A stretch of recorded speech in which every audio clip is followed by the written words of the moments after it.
discussion from yesterday, I'm going to go a little bit deeper in some values and ethics about selling. As I hit some of these points, feel free to write some of these down. And this is not going to be like Aflac selling or Aflac closing 101. What I'm about to share with you truly are core principles that are inside of me. But like I told y'all yesterday, I haven't really shared this stuff with anyone on my team before. And with the high level of call reluctance we're having, I think this is going to unlock a few of us. And so, and that's also, and it's not a one-time deal. Like this is going to be building on itself on Thursday, next Monday, and next Tuesday as well. So, let me read on the book, on the, the little jacket of the book for integrity selling. It says this. Oh, and if you don't mind, turn your hit mute on your phone unless you need to talk. If you want to talk, then hit the mute button so you can talk, and then mute it if you're not talking so we don't get feedback. Thank you. Okay. If you do want to say something, though, I want you to jump in. Just hit the button and say, hey, Irby, I want to say something. All right. This guy on the jacket, this caught my eye. I've observed several hundred salespeople who were taught to use deceptive practices like bait and switch and encouraged to play negotiating games with customers. These salespeople were so stressed by this behavior. Hey, someone's got their speaker on. Oh, you need to mute your microphone, please. They were so stressed by this behavior. Who is that? I'm going to call you out. I don't know. Everyone's things on. They were so stressed by this behavior that they suffered from a high incidence of alcohol, substance abuse, divorce, job jumping, and low productivity. In the same industry, however, I've observed countless people who have been taught to sell with high integrity. Their customer satisfaction, profit margins, and salesperson retention were significantly higher. When I read that, it really made me think about a few of y'all who I know are struggling approaching people because you feel bad inside, like we talked yesterday. You feel like you're bothering people. You don't feel confident, things like that. The whole goal of this, again, as I'm repeating myself, is to help us overcome that, understanding what selling is and what selling isn't. So here are a few values for the selling with integrity I want to make sure that we all get. First one is this. Selling needs to be and always will be a mutual exchange of value. So as I've told you guys many, many, many times, what we do on our team, the Game Changers, is it has to be a win-win for every situation. If you're talking to a business owner, this cannot just be a win for you because you closed the sale. And I think it's very important for you to understand that. This has to be a win for the business owner. And it cannot just be a win for the employees. You know, there's a handful of agents out there that are out there just asking business owners for permission to make this available and offer to their employees. And that's how it was when I started. And the market has changed, though. And so that can only get you so far, if that. But that's not selling with integrity. That business owner doesn't think, he doesn't see the value of him. He doesn't see you as an actual tool or a partner to his company or a consultant to him. If you're just begging him for, hey, let me see your employees, it won't cost you anything. It's got to be a mutual exchange of value. And when it comes across that way, when you're able to really believe that in your heart and in your gut and in your spirit, in your soul, when you're able to understand that you have an incredible value for every business owner you run into today, you really do. When you get it, it's going to change everything in your mind. It's going to change everything in the way you're talking to people. It's going to make you feel better about yourself, and your motivation and activity, which that's what we're going to talk about Thursday, it's going to really go through the roof. So if our low activity levels we've had for the last few weeks, I get it. If this is something you're struggling with, I get it. But let's end it today. Can you guys all agree with me on this? Please say yes or no if you don't agree. Yes. Anyone else besides Gina? Most definitely. Yeah. Tracy, you in the same ballpark with us? Yes. Cool. All right. Selling is not something you do to people. You got to understand that. It's something that we're doing for people and with them. It's mutual again. It's kind of building. But I will take the blame because I've been in sales all of my life. And I have verbiage that a lot of salespeople use. And I'm not saying I'm completely wrong, but I am admitting that maybe for people who have never been in sales coming into this, some of my verbiage may confuse you at times. For example, I'm like, did you close this? Did you sell them on that? I don't mean we're ever taking advantage of people. And I'm not trying to say that we are, doing stuff to people that they don't want. I won't sell that. I won't handle that transaction. I want everyone I work with, and I'm repeating myself, it's for them. It's for them. I want to serve. I kill myself as best as I can. I'm not perfect, but I want to serve you guys, my team, my agents. But my clients, I want to serve them. I'm in this to serve. I believe in servant leadership, and I believe in serving and selling. I don't believe in just taking advantage of people. That doesn't make sense to me. I don't believe in manipulating people. It's got to be something that I'm doing for the business owner. And then when I'm in the enrollment situation, it's something I'm doing for the employees, and I'm doing it with all those people. It's not about me, and it cannot be about you. And again, I'm hoping all this starts to just build up. Developing trust and rapport precedes any selling activity. Now, this is big. This is also an area I think that I may not have developed and taught us very well because, for example, when I teach our prospecting scripts, the first step is build rapport. But we don't really go into a lot of what does that mean. And when we do, the only thing we talk about is, oh, what's on their wall? Their kids play softball, baseball, soccer, football, whatever. That's not rapport. It isn't. And I take full responsibility of not teaching you guys what rapport is. We will jump into it a little bit more also next week, this Thursday and next week. But rapport is about building trust. And it's a very important thing, and it needs to precede selling. This may also be why you feel uncomfortable when you're prospecting, because you walk in and you're trying to manufacture a relationship in 30 seconds. Yes. And it doesn't feel natural to you, and I get it. Now, that doesn't mean it needs to take a day or week or months or years. That's not what I'm talking about either, right? There's a middle ground on this, on building rapport. And there are some very simple skills that you can learn about building rapport. For an example, smiling is a skill. Tracy, am I right? Yes.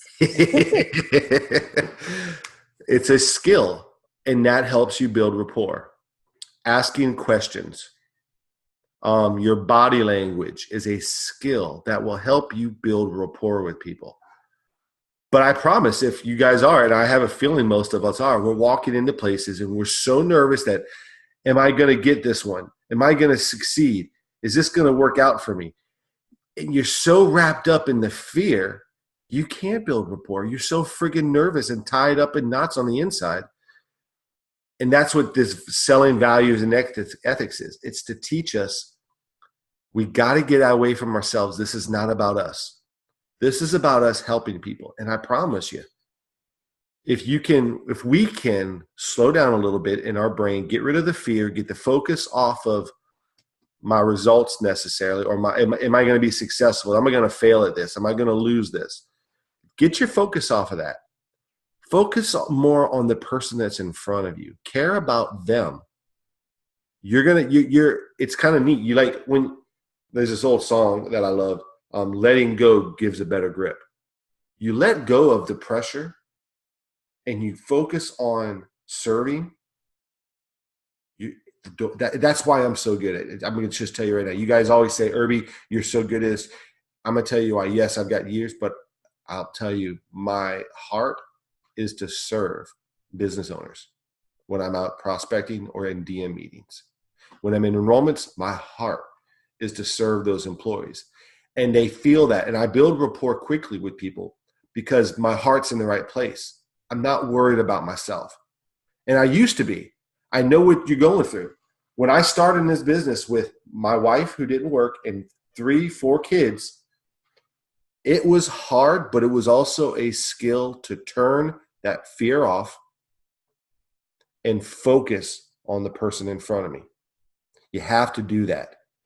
And if you're walking in places and you're thinking of yourself or your finances or your mortgage or this, it will shut you down quick.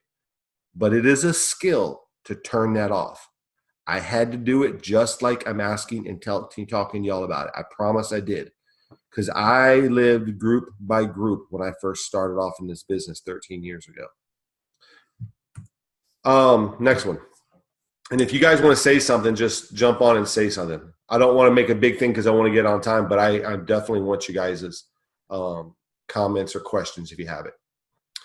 So right along in the same manner is our goal is to understand people's wants or needs. It's not about me. It's not about me getting rich. It's not about me paying my mortgage. When I can put myself in the back and put others before me, success is inevitable. But if I'm sitting there talking to somebody and I'm thinking, how am I going to buy groceries this month? I'm telling you, and those are real struggles. I had them. We've all had them. But you're not going to sell that way because your focus is totally wrong. So you got to be focused on understanding people's wants or their needs. And it's always going to precede the attempt to sell. Guys, does that make sense? Yes. Yes. Proceeding. I think a lot of times we walk in, we're focused on the script. And I think even with this, the script that I've given you guys is great. All we got to do is change our focus at the very beginning. When you walk in there, you want to be there to help and to serve. Yes, I love to put up big numbers. In my entire career, I've put up big numbers as an agent and then as a district. I love to be successful. I do. But when you're working with somebody and if you're focused only on you guys have all heard me tell this story. You remember that? I don't know who that is, but please turn that off. You guys have I was all gonna say something. I muted it to talk. That's all. Oh, say it. What you got? My question is, how much time do you spend on report? Because in a way, you want to get in and out, and I guess every situation is different. But what is like the minimum time to sit there and kind of build rapport before you go into it? Well, it's like we talked about yesterday, the 4 different personality traits. If you're talking to a lion, some lions are going to cut you off and say, okay, let's get to the point. What are you here for? And then because you're there to help them and not serve yourself, then you're going to do that. If you get in front of a talker, you can build rapport for an hour before you even really jump into the script. You know, when you're talking to a golden retriever, if they're not busy serving someone else, they're going to be able to sit down and listen, and you can talk and ask them questions. The whole corporate purpose of this is focusing on yourself. Y'all, on them versus yourself. You guys remember that story I told you about the group? I was prospecting and the owner said, hey, Irby, I had a guy come in a month ago. Nobody got anything. Why should I let you? And I said, that's kind of weird. Nobody got anything? That's weird. Most of the groups I work with have 60%. So the fact that nobody got anything here makes me think one of 2 things. 1, he didn't know what he was doing. Or 2, all he saw was dollar signs. That's what I'm talking about. I go in to serve. Yes, I want great results, but I do know the secret, and this is my fault for not sharing this with you and balancing out this. So all this is I'm doing here, guys, is trying to balance us out. The balance is I know that if I don't care about people, the success I have would never exist. I would be probably somewhere else. If I was worried about success, if I was allowing my fears to get in the way, or my greed to get in the way, I would never be successful. I've got to care and want to understand people's wants or needs before I try to sell something, which is why the script works, I think. Because 1, you build rapport. 2, you tell them what you're doing. 3, you shut up. 4, you ask for permission. 5, the questions figures out what people want or needs. And I've told you, those questions are a springboard. Turn that and let it go as further as you want. But again, to help balance this out, you need to be relaxed. You need to have a relaxed conversation with people. You can't be, I got to get through this. I got to get through this. I got to get through this. Because then people are like, who the hell are you? You don't even care about me. You're just trying to sell me like every other salesperson out there. So the script is, I think it's perfect. I really do. I still believe it. But it's our attitude. It's how we're applying it, how we're working it. It's that, I think that's where it gets mixed up. Does that make sense to y'all? I'm taking Definitely. Yes. Good. All right. Selling techniques give way to values-driven principles. So there are techniques in selling, and I've told you guys this. The techniques that I've taught you are never to manipulate. They're never to deceive. What I have taught you has been new information, but what it is better ways to communicate. For example, when I tell you, ask for the sale, then shut up. The next person who speaks loses. Man, I get it. If you've never been in sales, that sounds cold, like some cold-hearted stuff. It's not intended to be, though.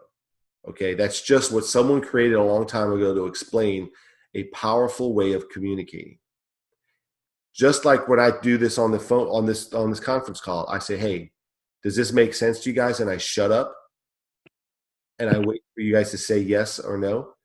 It's really the most respectful form of communicating. Most of us coming in sales don't understand that that's how people should communicate, because our families don't communicate that way. We weren't raised to actually respect people enough to ask for permission before you do something. We weren't taught to ask questions and then have enough respect and care for people to actually listen to their answers. We're not taught that in life. I wasn't taught that in life. I learned that through sales. I learned it because I was a pastor. I was wanting to help people. And all I was doing was talking. And I couldn't help anyone because I couldn't get out of my own way. I had to learn how to ask and shut up. And when people talk, they'll tell you all their problems. And then listening is a skill. A lot of people don't have a good skill set when it comes to listening. But I tell you, if I put something on Facebook right now about sales listings, every salesperson that's following me on Facebook is going to say amen to that. Because the best salespeople know you ask a question and you shut up and you listen. And it's not about manipulating. It's just the principle is the next person who speaks loses. The real principle in that is when someone gets to talk, they open up their whole life. They open up their heart. They drop their little wall of resistance and they open up to you. And then you're able to go and help them. I don't know a better way to say it, but I still believe in that principle. But I just want to make sure you guys have the balance to it. Everything's values driven. So all these techniques I've taught you guys, how to ask questions, how to put things into perspectives, how to follow the script. There's techniques, but they're value driven. They're not manipulated driven. They're not deceitful driven. I cannot go to sleep at night thinking I'm training a sales team of how to manipulate people. I would die. And look, some of you guys know there was someone on this team that was doing that. And I fired them the next day. I found out. Okay? They were out there thinking only of themselves. They were lying and writing bad business because they were only thinking about themselves, and I fired them. I don't believe in that. It's got to be pure in your heart. It's got to be you. It can't be fake. And it's got to be driven by real values and real principles. All right, moving on like a herd of turtles. Truth, respect, and honesty provide the basis for long-term selling success. Boom. Hands down.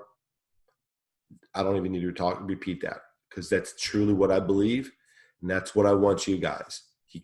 There's Keith Bell, the region in Lafayette told me one time, there's no shortcut to success. You got to be truthful. You got to respect people. You got to be honest. You got to put others before yourself.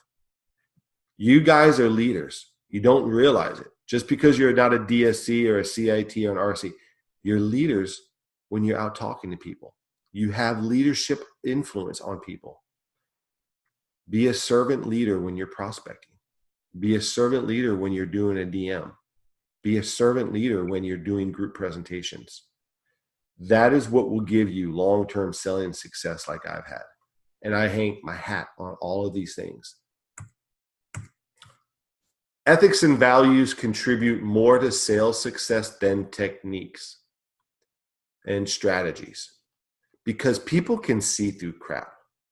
People can see through fakeness. People can see through phoniness. That's why I got that group. That's why there's times when people say, we've already met with Aflac. I'm being very honest with them. I'm not manipulating them. I 100% believe in my gut, my heart, my soul, and every ounce of my body. I have a different perspective how to do this than a lot. I don't think I'm better than everybody else. I don't. I know there's some great, great, great people out there. I know there's some great districts who train maybe better than I train. I do believe I'm right because I know my ethics and values are in the right place. My heart is in the right place. And I know that because of that, people see when they hear my voice, they hear I care, that I'm going to be honest, that I'm going to do what I say I'm going to do. Strategies and the techniques I teach you guys really are my goal is so that people will hear that in you. It's not to be in and out. It's not to be quick, or shady or tricky or conniving. Ethics and values is in everything I do. I don't want to deal with the issues that come from being unethical or having lack of values. Those create too many problems in life. It's like lying. You know, you never get ahead of lying because you've got to keep on lying to cover up your lies. Just do the truth. Say the truth, whether people like it or not. Show you care. Make sure people know you can feel and sense that you care when you're talking to them. And that's going to do more than anything else out there. Selling pressure is never exerted by the salesperson. That's something I know you guys are afraid about. That you've got to pressure things to happen. And if you're doing that, or you're feeling that, you're doing something just a little bit wrong. You need to do a little tweaking. Okay? Typically because you're not showing those values or ethics. I know you guys have the ethics, but you may not be building that rapport, or you might be too focused on your own issues than their issues. And that is where I think the crux lies for us. And that was my crux when I started. I never forget going prospecting my first year, every day, knowing I'm coming home to a wife and 3 kids at the time. And if I didn't set an appointment or write business that day, I had to come home and look my children and my wife in the eye and go, damn. And it puts a ridiculous amount of pressure. However, it's how you handle that pressure is what changes everything. And so you can either choose to allow that pressure to make you pop, or to make you do stuff you don't feel comfortable doing. Or you can take that pressure and use and mix a lot of faith into it and then say, I am going to trust God. And I don't talk about God a lot, but I do believe this 100%. I'm going to trust God 100%. Okay. That I'm going to work my butt off. I'm going to do everything my manager told me to do because they know this better than I do. But I'm going to trust God for the results, but I'm going to go out and see as many people I need to in a day. I'm not going to go short on that. I'm not going to go see 10 people and think I did a full day because I lied to myself when I did that. I'm going to go out and see 20 or more people. It's usually 25 or more people a day is what I shop for. And in front of every single person, I am going to pour myself out to them. I'm going to learn, and I'm going to make sure they know I'm there to help them, and I care, and I'm going to listen. And I poured myself out, and when at the end of the day, I was not tired physically. I was emotionally drained. And if you're not emotionally drained, it's because you're not pouring yourself out and you're not sharing that. And that's what removes the pressure that makes you feel like I gotta be pushy. It's because you're not showing people you care. The reason I don't get a ton of no's anymore is because I'm really good at showing people my cards. I'm not good at hiding my cards. I show people my hand. I show people I care. And no one ever says I'm pushy. Only one person has told me pushy in the last 5 years, and that was Mr. Tom. That's the only person that's told me I've been pushy. And so I chose to walk away and not do that business with him. If the pressure is what's making you going to pop, I want you to truly today, this minute, start thinking about your focus, because I guarantee you're not focusing on helping or serving. You're focused on just setting an appointment, which I want. You have to. There's a give and take. But again, my goal in this today and the next couple of days is to bring balance, because I don't want us to be like, it's nothing but results, and then you feel bad about it. There's nothing good in that.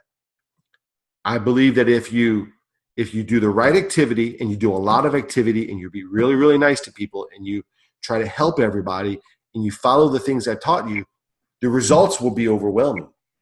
But if you're only focused on the results, you've got your teeter-totter's going the wrong way.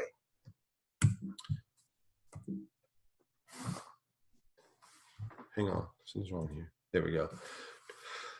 Negotiating is never manipulation. It's always a strategy to work out problems. For us, when you hear me negotiate, negotiations for us is usually when we're setting appointments. Negotiating is setting conditions, okay? And it's never manipulating. It's to work out problems when customers want to work out the problems. So I don't go into some negotiation tactics until people want to set an appointment with me or they want to set an enrollment with me, okay? That's what negotiation is for me in our books. We don't negotiate a bunch of other things like other industries or markets have to do. So negotiating is like when you're in a DM and the DM says, all right, well, let me talk to my employees and see if anybody's interested. I know he's interested. He's trying to do the best, but I'm going to negotiate with him to help him so I can help him. And you guys have watched that. It's not trying to manipulate. It's trying to do what's best for him and for his employees. Because I know if he goes in the back and says, hey, anybody want Aflac? Everyone's saying, nah, we're good. That's not what is the best for them. It isn't. They may think it is, but when the results are done for every group I work with, they're happy they did it the way that I suggested or negotiated with them on.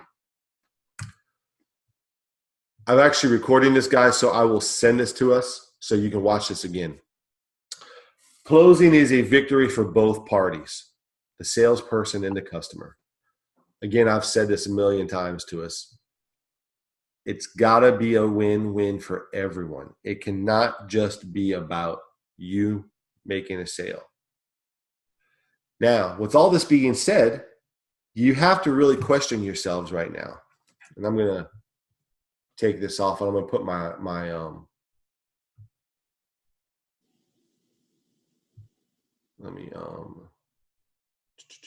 Where's this? Come on. All right, you guys can see me now? Okay. So you have to really ask yourself a few things. You have to really look inside yourself, and you have to find out and be honest with your thoughts. What are you thinking? What are you going through when you're out knocking on doors and prospecting? You know, are you having that fear? Or are you feeling that pressure? Most of us are, right? When you do, you need to be able to stop. This is so funny. And then challenge yourself to think of it differently. Actually, I had a quote from I learned, and I'm pulling up real fast, that I never got it actually until right this time.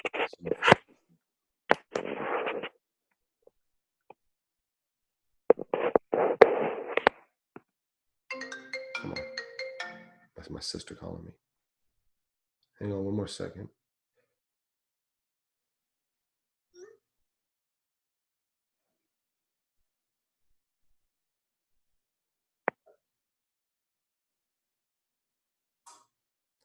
It's so funny. Just as I said that, I mean, this one thing I heard on Saturday just hit me. Stop. Yeah, okay. Here it is. Stop, challenge, and choose. I'm telling you, when they said that, the dude for Optavia said this, it went over my head. I wrote it down. I'm like, what the hell does that even mean? It just hit me. When you are feeling that fear, that pressure, that uncomfortableness, I want you to stop. And I want you to challenge the way you're thinking. Challenge the way you're thinking because you're thinking wrong. You're thinking about yourself. You're not putting your fellow man, that employer, those employees, you're not putting them first. You've got the wrong paradigm at that moment. And it's not that you're bad. It's normal. But you're developing a new skill set to think less of yourself and more about others. And when you put that in the right perspective and you choose to do that, you're going to see different things start place. Now, I can't promise it's all going to change today and you're going to go set 5 appointments, but I guarantee you, you'll have better activity. You'll enjoy your meetings. You'll have better conversations. You'll have longer conversations. It's kind of like I tell you guys, when you set a DM, people say, how long? 30 minutes. That's because everybody can, okay, I can give you 30 minutes to see if this will help me.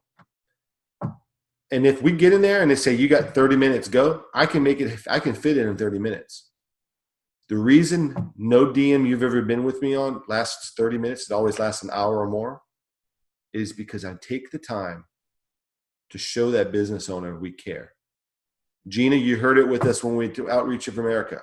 I was ticked off when we went in that meeting because of what he did and how confusing we went to one place and the other. But we got in there. It's not about the size of the group. I care about those guys that we're going to meet with today and present to. I cared about them. We had a really good meeting and it went way longer than 30 minutes because we were digging deep and they felt it. And it was not a hard close because they saw it. They felt it. And you can do that while you're prospecting. You can do that and walk out having 10-minute conversations and walk out with either a better rapport for follow-ups or with appointments. But you've got to stop. You got to challenge your thoughts if you're thinking the wrong way. And you got to choose to change the way you're thinking. All right, guys, that's our time. I'm going to end it 5 minutes early. Thursday.